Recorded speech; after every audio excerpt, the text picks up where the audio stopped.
Hi, I'm Kent from GoAuto. I'm the shop foreman at our reconditioning facility. I'm here to go through some of the maintenance and problems you might have with flat tires and low tire pressure. To give you some information on dealing with, changing the tire, and procedures for that.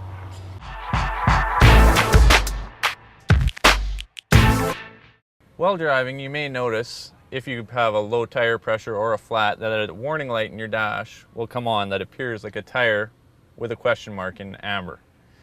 This is a warning to pull over at the safest convenience and check your tires for inflation or for a possible flat. So if your tire warning light's on and you check and it's not a flat tire, it's just a low inflation, you can carry on to a gas station where you can fill it up.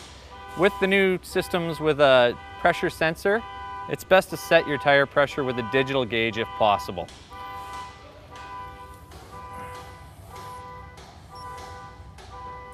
For these, once you reset this pressure to a couple of pounds above what's recommended on your door sticker, just driving your car should reset your light. If it doesn't turn off, this is something you should have checked at your dealer. Next time you're in for service, you might still want to have that tire checked to see if there's a reason it went low on you. If your tire is flat, you want to drive until you get to the next safest location to change that. You want somewhere flat, out of traffic, on a level surface where there won't be a danger of the car rolling or wanting to move. First step would be shutting your car off. You also want to make sure that you're in park on an automatic or in reverse in a standard transmission. Next, set your e-brake to avoid the car from moving.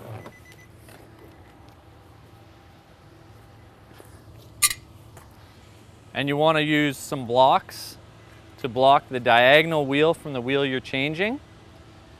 These may or may not come with your car. If they don't, they're reasonable. You can pick them up somewhere like Canadian Tire, anywhere that sells automotive products. So with the temporary spare, this isn't meant to be driven like a regular tire. This has a limit of 80 kilometers an hour and is just meant to get you to a service station.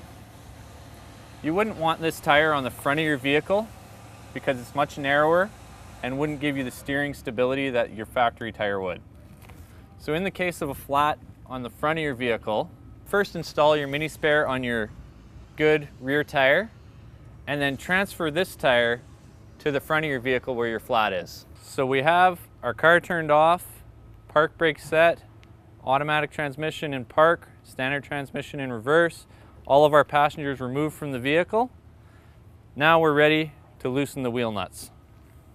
At this point, you don't want to remove your lug nuts. You just want to crack them loose to the point that they'll come off easily once we lift the vehicle. You want to either check your owner's manual or on this jack, it shows you the correct placement of the jack. This could cause damage if it's not jacked up in the correct place.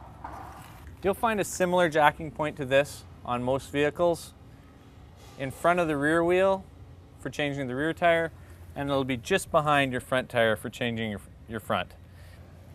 You'll need to raise the car higher than just the flat tire because our new tire we're going to put on is full. Now that we have our vehicle raised high enough in the air, we can remove the rest of our lug nuts, making sure to stay out from underneath the car.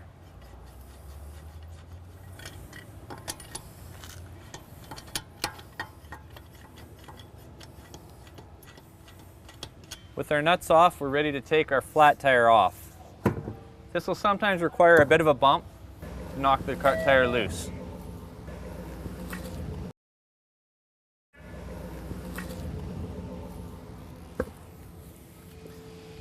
When installing your temporary spare, you want to make sure that your mating surfaces are clean and free of debris.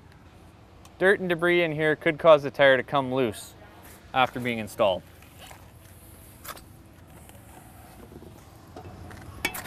With your wheel nuts lightly snugged, you're ready to lower your vehicle back down.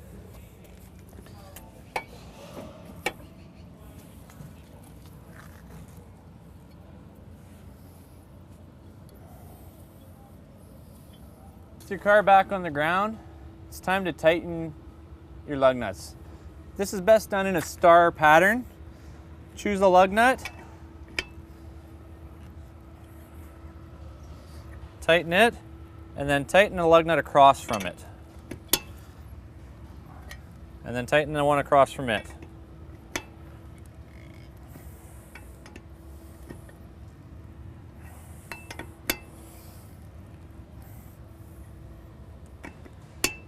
This is something you want to go and do this pattern at least twice, making sure that all the nuts are equally tightened. With your lug nuts securely fastened, it's time to secure your tire and your jack in your trunk, remove your blocking from your other wheel, and proceed to a service center to have your permanent tire repaired properly.